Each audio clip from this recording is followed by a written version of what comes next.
Hello, everyone, and welcome to this new CTO Talk. My name is Cornel Fătulescu. I'm Chief Platform Officer at Pentalog, meaning I'm in charge with products and technology aspects of our group that was acquired by Globant. So today, there's literally no project that we cannot do, no region that we cannot serve, no technology that we cannot help you with. That being said, I'm going to recall the importance of these kind of events, CTO Talks. Why are we doing it? Because at one point in time, we developed a vision, an idealistic vision about the CTO role and chief technology leadership. And of course, that was a metaphor, that was a vision, it was an ideal, and that is the reality. So in such events, we invite people doing the job, doers, people doing that and come with their experience from the trenches and answer to our questions. In fact, I have a set of questions which is literally the same on every session. I just select from them, and that's half of the responsibility I have, and for the success of these events. And then the other half of the success comes to the audience. So, dear audience, please use the Q&A module of the conference here from Zoom and ask your questions. I'm sure our guest here is going to be very happy to answer to them. Now, that being said, today we have another special guest. So Nicolas Avila, please join the stage and tell us a few words about yourself and your role at Globant. Hi, Cornel. Nice to see you again. Nice to be here with you in this webinar. I am joining you today from Buenos Aires, although I actually live in the New York area. When you told me about this event, I thought that it was very interesting, and I was happy to join. I'm eager to the conversation today, to the discussion. As I think everybody should know on the invite, I'm CTO for North America with Globant. I know that you had Martin Nani, who I'm really good friends with in the past. Yes, and basically, I'm in charge of the technology strategy for North America with Globant. I've been with the company for 13 years. I was born and raised in Cordoba, Argentina. And 11 years ago, actually 13 years ago, I joined Globant. And I was planning on moving to Europe because most of my family lives there. And I had the opportunity to actually take on a role in the US. And I thought that it was a temporary thing. And 11 years later, I have 2 kids born in the US. I have a very patient wife that moved several times to different metro areas in the US with me. And I'm really very fond of the American culture. I had the opportunity to interact with very interesting companies, very interesting teams, and I'm happy to be joining you here today. Thanks for joining us, and I have so many questions for you, especially the technology leadership area. So I'm going to start with the usual one, the first one. How do you define the C technology officer in terms of responsibilities? You know, I join often a group of technology leaders in New York, and it's very interesting because I got my own definition, but I think where you're going with the question is that every company and every person has a slight difference on that, and actually, it gets particularly complicated amongst CTOs, CDOs, and CIOs, particularly because each company has a combination of those roles, and they might have a different use for them. In our case, and particularly to the extent of Globant is a tech services company, right? And in that essence, the CTO role pertains to the leader of the technology teams, and it's really hard to explain without looking at what makes our day-to-day, right? There's a component that's about tech expertise, for sure. That's key. That comes with the role, But then there is a big component that speaks about the ability not only to build teams, but actually develop teams. I normally say that we're as much a software development company as we're a talent development company. And that is something that I think every leader in the organization is really focused on. How do we build our teams? How do we build our engineers? How we build our technical management? And then on top of that, I think that it's relevant connecting that with the business, right? What's the actual business value of the technology that we're building? I think those three components are very, very present in my day-to-day and that are at the core of what we design as technology leadership in Globant. Okay, interesting. So let's see which one of these is more challenging for you. I think I kind of find that interesting with CIOs. They normally, in many cases, they came from a different area and they ended up becoming the leaders of the systems that power an organization.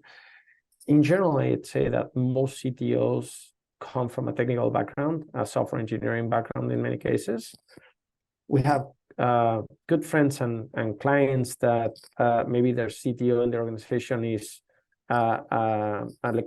electronic engineer, maybe they do devices or things like that. So it's a little bit of a different role. But in general, for technology companies, the CTO is normally a background in technology. So that's been naturally the portion that I was feeling more comfortable in. But there's an evolution, right? There's an evolution on your interest. There's an evolution on where you see that you can really make a difference and where you think that you can make the biggest dent. And the same effect that the progression that I described before, I think it's been the case for me. I started very comfortable with technology, then moved on to leading teams and enabling teams to make things happen, and then kind of focused on where technology meets the business needs. I would say that they're all equally likable for me. I enjoy the three. Lately, I find myself more working on the third one than on the first one.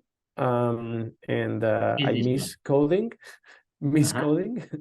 but definitely trying to make sense of how technology is going to make a difference and where we should be focusing our attention. You've said technology expertise, talent development company, research, so many things. We also look at the C technology officer role as being an important translator, like translating from research, from technology to the business, and from the business the other way around. How important is that for your role, being a translator? Yeah, I think it's only important. It's becoming a lot more important before it's not. And what I mean by that is that I think that today companies, I hear sometimes like, I don't know, if technology works, nobody notices. Reality is that for me, technology is what really defines the superpower of a company today. And in many cases, it's what makes or breaks the ability for a company to change, to move fast, to connect with their consumers. If you have a technology team that's kind of a government area that's not moving, it's a company that's destined to struggle. So you're seeing the value in technology growing, and the technology role in helping the business get better is definitely important. I think though that we used to have an advisor that he told us this story where his grandfather was the president of electricity for a company, say it's IBM, right? And or General Electric, something like a very known company. And he said like he was the president of electricity, and you don't have a VP or a chief electricity officer in a company today. At that point, you could run your company on electricity, you could run your company on gas, but it was a subject for the company. Now, you wouldn't think of that today. Everybody knows how to use electricity. Nobody thinks of using second guesses about using that. And the same way that the chief electricity officer might be reasonable at a point, today it's so pervasive that nobody would think of building a store and then coming 5 years later to add electricity to it. And the same thing is happening with technology. I think over time, all the digital natives, all the people that are now populating organizations are going to think as of technology, of digital, as the natural thing to happen. And it's going to need it to be less of an obscure role of something that needs to be translated. It's going to be very pervasive and everybody's going to really use that. I think that today, the really successful technology leaders are actually very embedded on their business and helping them create the mechanics, own that. It's not a shadow IT. It's actually, you know what? It's your business is IT. And I think today the translation is necessary and it's important, but over time it's going to become less because technology is going to be part of how we run every business. It recalls me about a conversation with another technology leader who was telling to me that, look, if you look, now we talk about data, why not?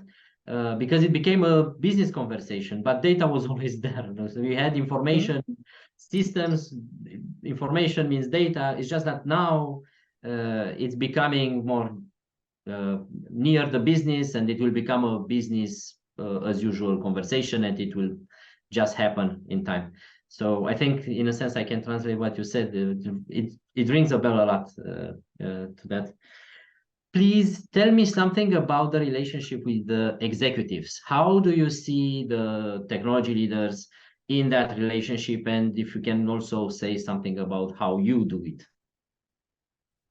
You know, it's I live my life in two lenses. One is the lens of what Globant does, how do we interact internally, or needs or dynamics.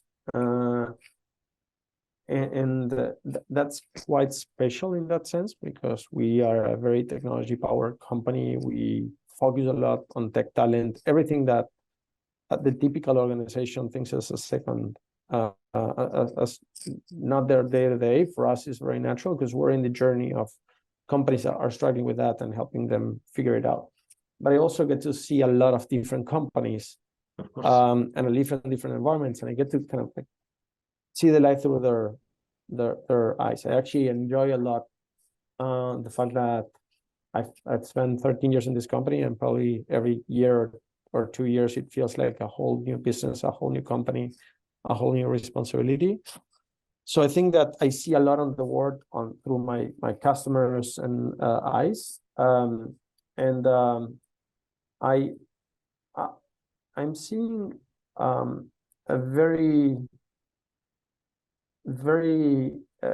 pivotal role for technology right now. I think when the thing that I just mentioned, where maybe a couple of years ago you'd see a CEO kind of not getting into tech, as soon as ChatGPT hit the market in January, pretty much everybody was talking about that, and every CEO wanted to talk about it as soon as February or March, right? And whomever didn't capture that early on was really not trying. I think it's becoming a lot more relevant, and I see a lot more CIOs, CTOs, CDOs in boards. I see a lot of them closer to their leadership. But what it really makes a difference is when the CEO is really wants to learn. It doesn't handle that like it's important, but I don't want to know. When the relationship is really strong and they're showing curiosity and ability and intent to learn, I'm seeing very good relationships form and companies really seeing the change. Yeah, I was listening to you, and I remember it has nothing to do with you as discussing with me, but I remember last week I've met a CTO a bit frustrated about the fact that they were doing AI, like machine learning a lot, and they were even exploring in much more sophisticated things. But when ChatGPT came, everyone was, let's do AI, and he was like, we are doing it. So I think whatever the case there is going to be very interesting for them in the future, because now it connected them better. But I think it somehow, made it approachable, right? It made it so that every aunt could just go and check it out themselves and kind of have an impression. It came with a lot of hype that may not translate to really what it was about, but it made it very practical. And you're seeing trends coming at us like every year now. A year ago we were talking about metaverse. Everybody was talking about metaverse. 2 years ago it was talking about NFTs and crypto. And it feels like the new hype is going to die off in a year, but it's really hard to tell that all of these things are really changing the way that we experience the world, and none of them is just going to go to waste. We're still going to have a lot of experience with blockchain in the future. We're going to have, I don't see a future where a version of what was described in metaverse is not really significant in our lives in 10, 20 years. But at the same time, it's really hard to understand what's BS and what's really the usable thing. But AI really made a dent in the sense of being it easy to consume for people, right? Which is that obscurity of technology that I mentioned before. Like I think that it really broke a barrier in that sense. thank you for clarifying this. And I think the dear audience, if you feel like you have questions in this space or whatever we're discussing about, don't hesitate to share your questions. I'm going forward with my list of questions. Let's talk about efficiency management and governance, because we often look at least in the way we talk about it publicly, we talk about governance in terms of efficiency management. So whatever we're doing, how efficient is that? We are taking a decision today, getting the results took us, I don't know, 6 to 9 months. Is that good enough for us? So that's what we call governance. And so the efficiency of what we do. What can you tell us about governance as efficiency management? And is that still a thing? Do your customers still talk about it? Is that still relevant, or is something customers don't really want to talk about? Yeah, it's very interesting that the definition of governance goes around efficiency for many people. I kind of experienced it in a different way, and I think that going from the technology career is a simpler analysis for me. Like I started as a software engineer, and I really wanted to, like, I could code my way out of a problem. I owned it. I could go to sleep, and I knew that it was in my control. And something that I see along the way is that there is a growth in your scope, in your responsibility, and it gets to a point that you're doing something that you're managing someone that's doing it, and you're directing some area, and there is a point where you're losing control, and it's really, really hard. And especially in leadership roles, it's really hard because you're like, in general, you're not the one that can make it happen. You're enabling a team to make things happen, and you gotta kind of have a governance strategy and say, this is how I'm going to measure results. This is how I make sure things go well or bad. But at the same time, you're not playing the game. I normally say that I don't play the game. I make the rules for the game to be played. In general, my teams are going to play with those rules, and they're gonna play in a way that's very different to how I intended that. If it's a video game, they're gonna find a way to trick the system, and because it's more easier to score in that way. And then you're gonna find the things that are breaking and kind of reset the rules and try to improve over time. I like the idea that you mentioned about the ability to change, the ability to deliver. I think that in general, governance should be more about empowering teams, should be more about giving them the tools and the flexibility to make the right call that I think attracts the right talent. You don't hire super smart people to tell them everything that they need to do, especially in technology. But at the same time, you're gonna have a way to monitor that you're improving. In our case, it's even worse. It's like I cannot tell a company to work the same way that the other, so that it's simpler for me to measure output. But it requires, to an extent, a custom plan. But we've spent a lot of time in trying to understand what sets apart a company from another, what makes a team be able to move faster, and from that learn the things that our teams could be doing better in that sense. If you, I don't know, you shift left on security, I don't know, maybe the commerce part of an organization is moving faster, has a better lead time than the supply chain portion. Then guess what? Commerce, it makes sense. Commerce talking to the client every day, supply chain kind of thinks that it's got time to change.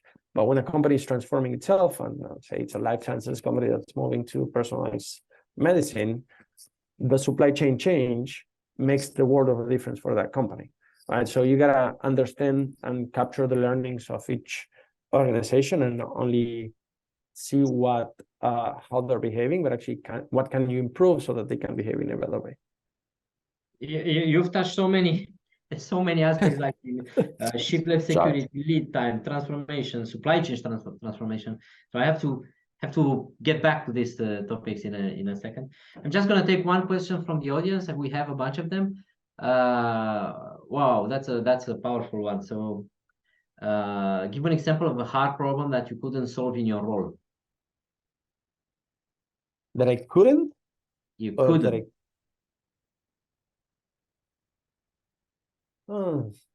That's a complicated one. I think that, I don't know, I feel that I don't like to think about in general, especially software engineers, we can think of so many things that we got to improve, that we got to fix, that it's really impossible to be always with a clean sheet of paper. You're always going to have things on your plate, and you got to prioritize what you need to spend your energy on. And in general, things are going to be evolving. A problem, either it's going to go away because like conditions change or something, but then you're going to have that might be the case that you still have a problem and you just not gotten to prioritize it because there was something that was more important.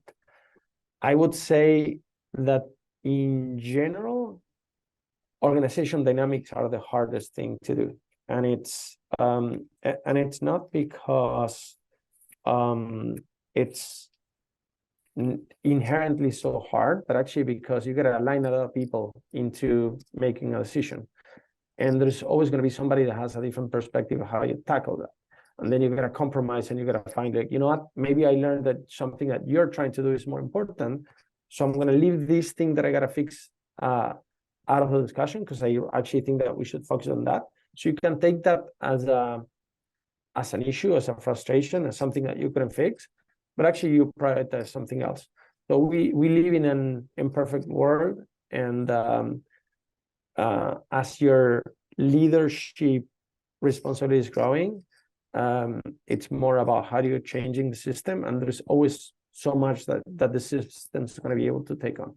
So a little bit of a long and not completely closed answer, but I think that's the one that for technology folks, it's one of the ones that I've seen the hardest to process. The fact that it's not a coding problem, it's an organization's problem. So you feel like this is one of the things, like it will be a never-ending story. There's always going to be something that, even if you made it work once, tomorrow what got you here won't get you there. So you'll need to do that, innovate again in the way to solve that issue. There was I can't remember what series I was watching some time ago, and somebody said my dad loved to cut the grass, mow the grass, because it's annoying because it keeps on growing and you still gotta mow it. And his kid was upset about it and told him, like, well, why did you do it? It's like 90% of life is cutting the grass. 90% of life is maintenance, right? So yes, you're gonna fix things. They're gonna change. You're gonna fix them again. If you think that you got to your end game, it's really hard to accept the fact that the world keeps on spinning and there's things that keep us alive and keep us busy every day, right? Okay, good. So, dear audience, yeah, if you need more, you want to address new questions around the same answer, please do so. Going to go to the next one. Which department do you spend the most time with and why? And what do you think is the key to successful inter-department collaboration? It's like it's taken from the previous one. No, but it's like I think it's like think about in our case, because we're a professional services company, we're a software services and technology services company, or areas are very different than it'd be if I were to work in a pharma company or something. I'm not talking to legal and purchases and logistics and what else. I tend to feel that in our case, we spend a good chunk of time on what's coming. And it's I don't know, we're still figuring out what's the next generation of generative AI impact in the world. We're thinking of what's going to change in the way that we operate internally, what's going to be enabling our software engineers, and then what's going to be enabling for our clients' business processes to change. And while we're doing that, we're also looking at quantum, we're also looking at robotics, connectivity. And in some of that case, I don't know, quantum is quantum readiness at the point. Are we, like, what does a company need to do? How do they make sure that they prepare and prioritize what's coming? Well, at the same time, most people are too busy to tackle AI, so no mention to talk about quantum at this point. So in our case, we focus a lot about tech innovation and how do we make sense of that so that when the tech's ready and our clients want to figure it out, we have a solid answer. But then each industry has a different thing. I mentioned supply chain before. It's really easy to build an app for a life sciences company. If you don't change the supply chain, you're never going to go to personalized medicine. But then that's a problem on life sciences companies that they struggle with supply chain. Another company might be, well, I need to have an app so that my users can really have a connected car experience and have different type, like feel like they're playing a game rather than driving a tractor, right? And I think it's very industry specific. You've named the industry like life science because you are that's one of your favorite areas you are passionate about, or is it just random? I'm very lucky to work with so many industries at the same time that for sure, I've noticed that there are waves of innovation in each industry. And we worked a lot with media companies, hospitality companies, airlines companies in the past, banking to an extent as well, like large, but there were industries that were not so prone to change. The automotive industry was not thinking like they should spend. The sports industry didn't think that they could, that they needed to spend on technology. The life sciences industries didn't think that they needed to spend on velocity. They spent a lot on just moving slow. But then you had COVID, and all of a sudden COVID not only created a need for supply chains to be overhauled, for companies to know that they to be able to tell that they can release a product quickly, but also like for sport industry and entertainment industry to gotta go fight with the coach potato. And that term is I learned it from Martin Nani.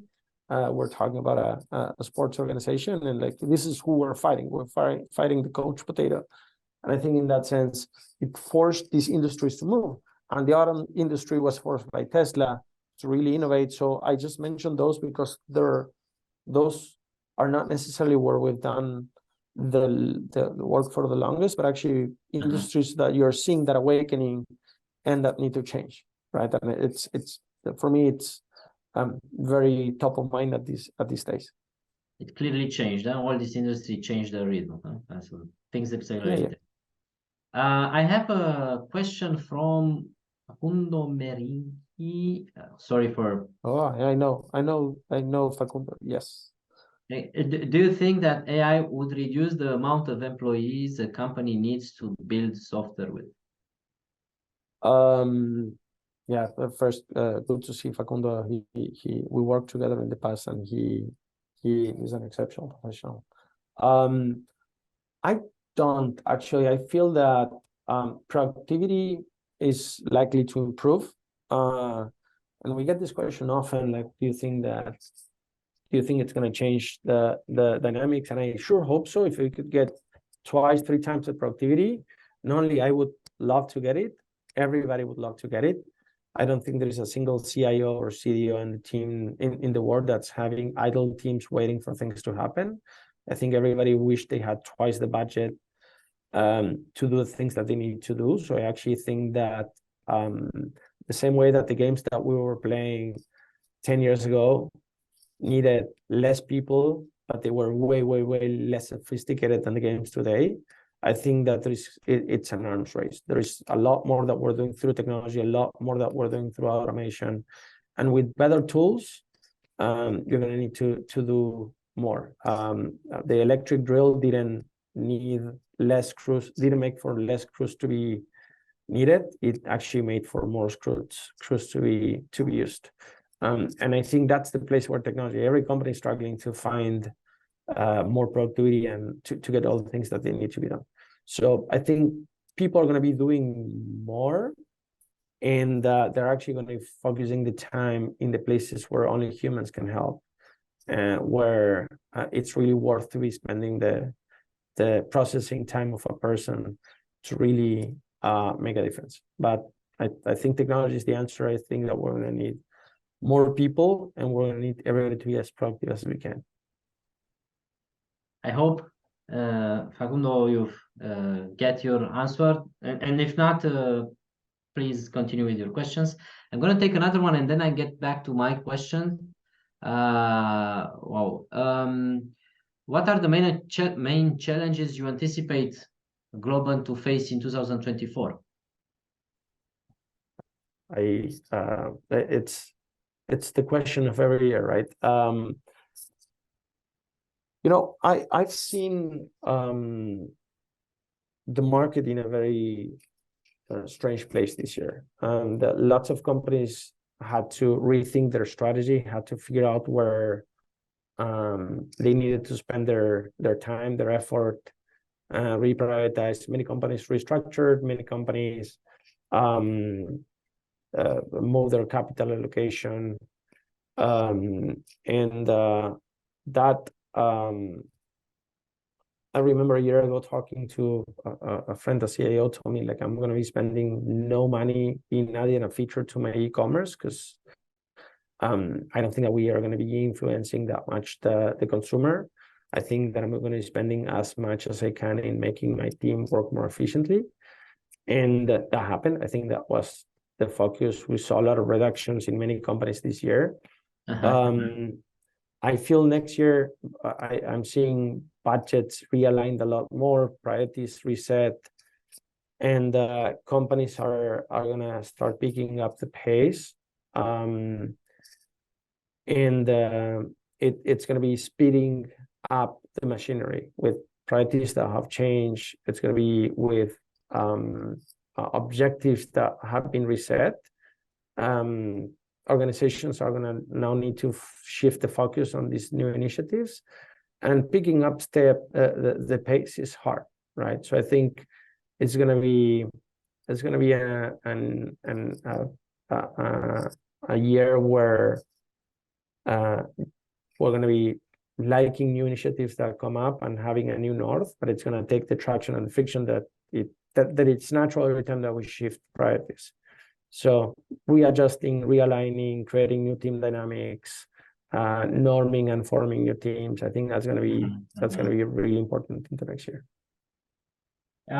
Just about the future, side question. So you've talked about quantum computing and quantum readiness.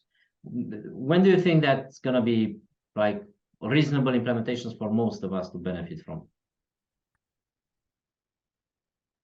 I think if anybody had the answer for that, we would be able to sleep a lot more calm at night. I think I think that to some extent we'll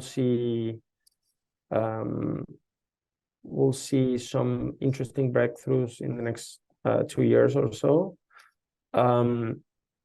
And even with the technology limitations that we've heard of, there's been kind of workarounds that I've heard that can give some partial implementations that are going to be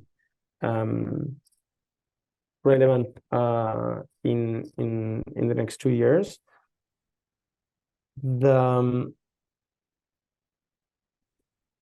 The real impact in organizations, though, it's really hard to predict. Like how soon companies are going to be needing to change the way that they work. This is going to be hard to predict. And the same way that with AI today, we're not necessarily feeling the real value that it brings or actually seeing the real results.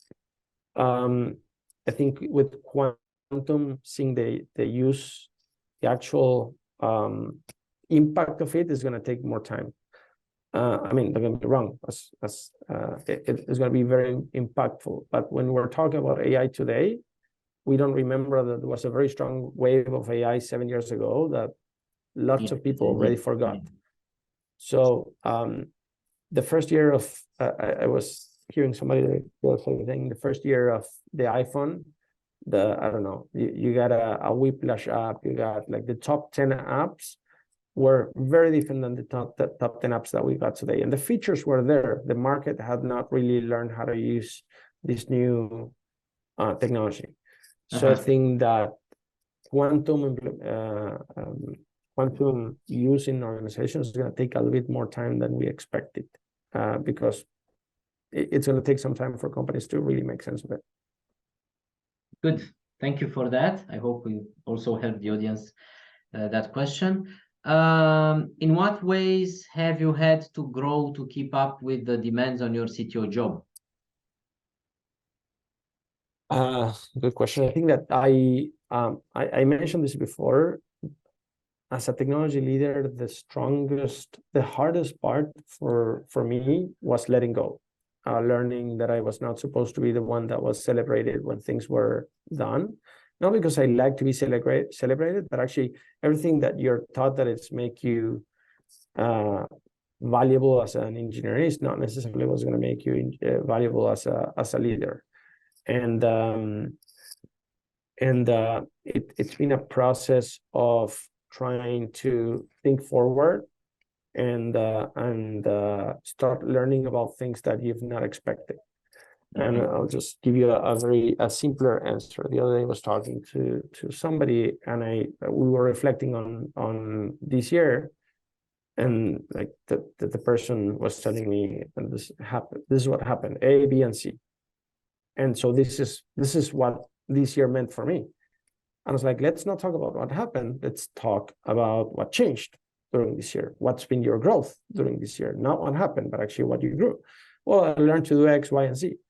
And then it was like, okay, but that's what you grew. What did you learn to learn? And so how do you actually figure out not the things that you're doing wrong, but actually the things that are not allowing you to figure out something that you're doing wrong? So trying to gain perspective on things, it's really, really hard because we're normally very focused on what we need to do every day.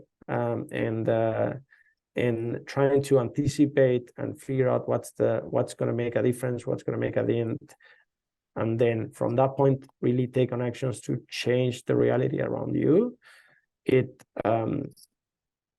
really it's a process on its own, right? Because you're very used to working on things that you can control, and not necessarily thinking of everything that you're not seeing. It's forcing you outside of your comfort zone and your paradigm, right? So I think that's been an interesting growth process. You haven't said that enough about the control and the fact that you're losing control and so forth. But I'm going to ask you a question because it felt like you had something very in particular you were thinking of when you gave the example. What was the outcome, if you can share that, about the conversation you had? Was that, I don't know, a message well received? Was that? Yeah, I think so. I feel that when you're looking at retrospectives of the year in general, you're trying to figure out what's important for the person that you get in front of you. And something that, I don't know, even with performance assessments, when companies have them or so, people may not like an arbitrary score or things like that, but people in general enjoy a lot the growth discussion and gaining perspective and getting outside views and thinking outside of the getting a different perspective is always helpful.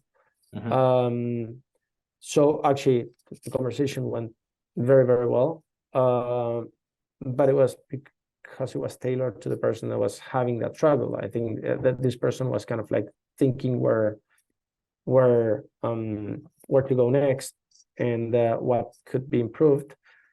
And the answer was not telling this person what he or she should have done, but actually trying to guide them in finding a new version of themselves, right? And I think that was. And that leads us to another 10-hour session about the same topic. So I'm going to get back to one of my questions about, you've said chief left security earlier. We see that as a trend. We also see that it's not business as usual. DevSecOps, having security engineering in teams, it's not just about setting up or preparing budgets or things like this. Also doing it is not necessarily the most obvious thing to do. What can you tell us about DevSecOps in general? And then I have another question, but about it. Like, we are shifting left everything. What point is that going to stop? What are the limits of this mindset? So first, what can you tell us about DevSecOps? Yeah, the challenge that we have with security in general is it's like paying insurance, right? You don't know what's enough. So first of all, there's a growing concern on how much we gotta secure solutions, how much we gotta secure environments, how much we gotta be more resilient and more prepared for bad things not to happen. But it's the same way that you can say about paying a higher premium or insurance for your house. Like, it could be like things go bad, it's going to be very, very bad, right? So I think in that sense, there's always going to be a debate because it comes at a cost. What I've seen though is that in many cases, you shouldn't, but it applies to security. It also applies to quality assurance in that sense. If you think of it like it's something separated, something that's disconnected, something that you can do afterwards, then the person that's coming at the end is going to be making you change everything that happened before. So it's really important to make that better. Yeah, exactly. And also I think that it's about creating teams that feel empowered, that feel that they're in the same boat, that they challenge each other and they take ownership of it all as a team. Rework, when it's unintentional, when it's unprepared, is a really bad thing for a team. Everybody wants to feel that they're working in a high performance team. A high performance team is someone that gets things done. So the more that you can give a team autonomy and the elements to really control the fact that there's going to be progress and figure out themselves what can and cannot be compromised, is going to make them make the best decisions to get the results faster. I can imagine the moment when, no, I don't want to work on the best team. That's not gonna happen. So, okay, going back to one of the, no, I forgot. So the second part of the question. So the shift left activities kind of mentality, like we are shifting left everything. But at one point in time, there are limits to how much people can ingest and digest knowledge, experience. Security is a wide range of already things to know. Ops already, quality assurance already. So how much are we going to shift towards I don't know, the small teams to sell them dev, sec, ops, fin, data, and everything? How much are we going to shift left? Good question. Because like I tend to think that I see that very naturally happen. For us, it's kind of particular. We're 28,000 folks around the world in different time zones, in different practices, in different areas. So it's a lot simpler to find out someone that has the capabilities, the skills, the knowledge, the background.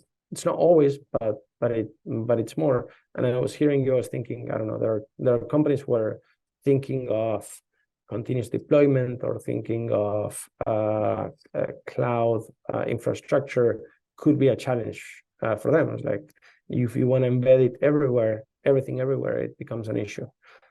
I would say the key should be avoiding analysis paralysis. It's about enabling a team to move. It's not about making it so that it's preventing people from moving. And we know that that means that in some cases there will be organizations that may not have the perfect answer for something, may not have the perfect staffing, may not be able to afford every role. But it's at the scale that they can do it. What's the composition that's going to enable the team to be empowered to make the decisions that need to be done and moving? Because with movement, then you can improve. You can add things. We shouldn't be though adding things just to add restrictions and then make it impossible for teams to move, because that's where technology becomes the enemy of the business, right? That's where technology becomes actually an abstraction machine rather than an empowerment machine. Thank you for sharing this. I will go to the next question. How do you encourage a culture of innovation within your team? Simple question. Yeah, very. Yep. I remember. I remember when I joined Globant, there were two moments in my first 3 months that kind of defined the company for me. One, there was this initiative about joining our leadership meetings for newcomers, and I was like, my first week, I was free enough. I think it was the only week that I was free enough that I could join one of those meetings. And there was somebody in our leadership team that was asking about something that we needed to do, and that person, like, we were not ready, and that person said, if we're not one step forward tomorrow, we're one step behind. Like, the world's gonna keep on moving. You gotta keep on moving, because otherwise you're falling behind. And that set the tone to who the company wanted to be for me. And it was about creating progress and being in challenging ourselves to be in the best leadership position that we could. And then a couple months later, the founders of the company came to my hometown, and Guibert, who's was our founding CTO, he said, we're hiring the kind of people that want to be changing the world and want to be changing things every couple of months. We're not hiring the kind of people that just want to turn the light on and off every day, but actually think people that want to automate as much as we can. So that creates the expectation that we're going to have that kind of jobs to be done. And it's a feedback loop, right? You get that type of people, then you need to get that type of business, and then you need to get that type of people, and it becomes a very um, a very intentional movement towards change. I feel that as a society, people are pivoting towards places where they feel that they can be doing something new.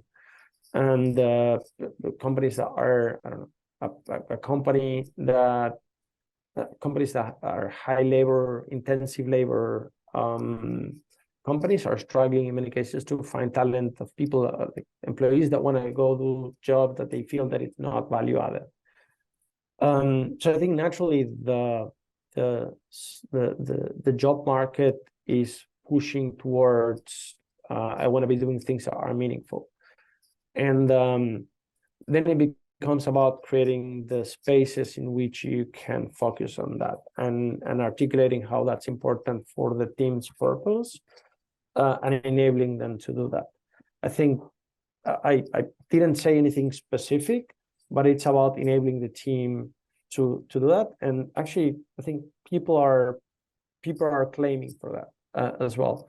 So I think it's making sure that you create an organization and a culture that values that, and you make sure that you give them time and you make it count when they offer something that's useful or new. Very interesting view. And I'm looking now at time. When did that pass? So we still have 8 minutes. Have to choose one question from here. If you can answer quickly, Nicolas, and then I will let you end with an advice for the audience. So let me choose one. What is one success story you had in Globant this year that you would like to replicate more to other clients in the future? Wow, beautiful question. I like this. Thank you. Yeah, really interesting question. Now I have to. This is going to be the answer that I regret for the rest of the day, right? Because I'm sure I'm going to find something better along the day.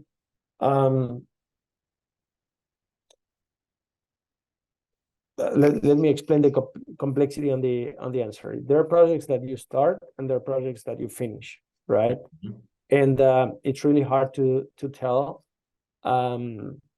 which ones I care more about. I generally care more about getting things done. Starting is very easy. Finishing is hard. Thanks for saying that. We never said that enough. Yes. But yeah, but I feel that it's been an interesting year for us in the sports side. It's been an interesting year on the sports side, and it encompasses a lot of things. It encompasses technology innovation. It encompasses fan experience, like frictionless venue or either in a venue or in a stadium in your house, and it involves connection. And I would say that that's a space that's been very interesting for us. And I'm glad to see that happening, that focus to be happening in sports. I wish more industries were taking a look at it in the way that sports is really looking at connecting with their fans. I think many companies, they claim that they got a lot of data. They claim that they got a lot of information about their users, but they don't really seek a way to have a frictionless interaction that becomes top of mind for them and that keeps people engaged.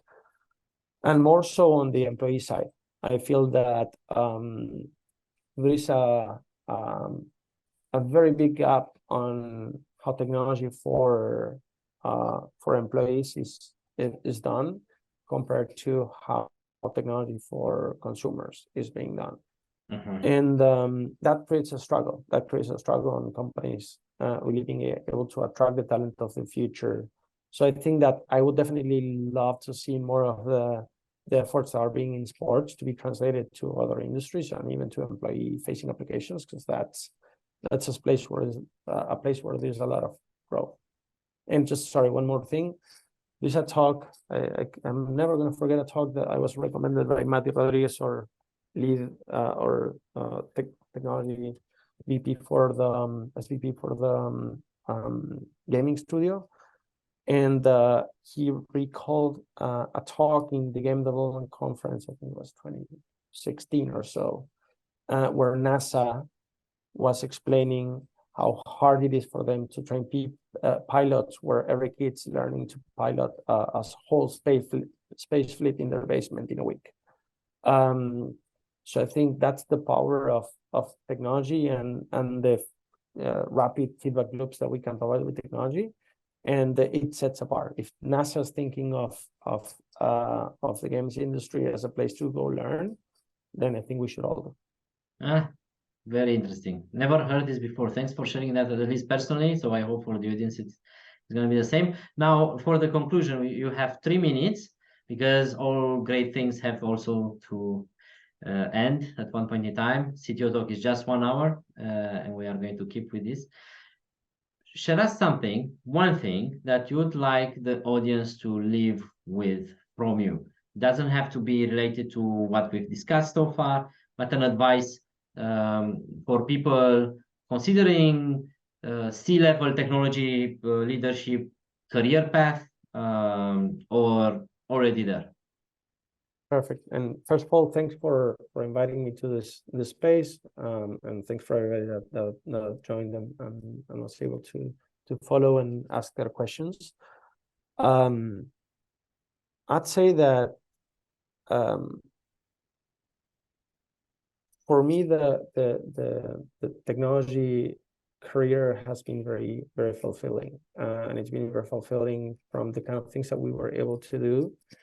But it was also very fulfilling on a personal note, for the friendships that I've created, for the teams that I was able to spend time with, and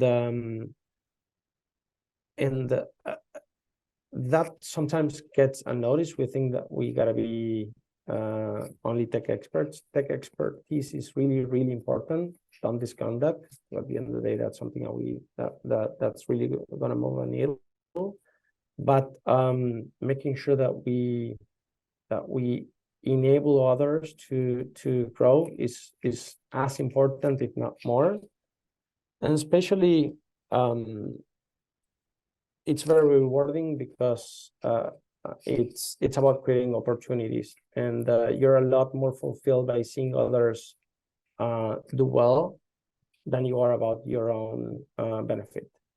And be curious. I think that's very key. I think that we don't know enough. We're always able to learn, and if you stay curious, if you're paying attention to what people have to teach you, the journey becomes very, very interesting.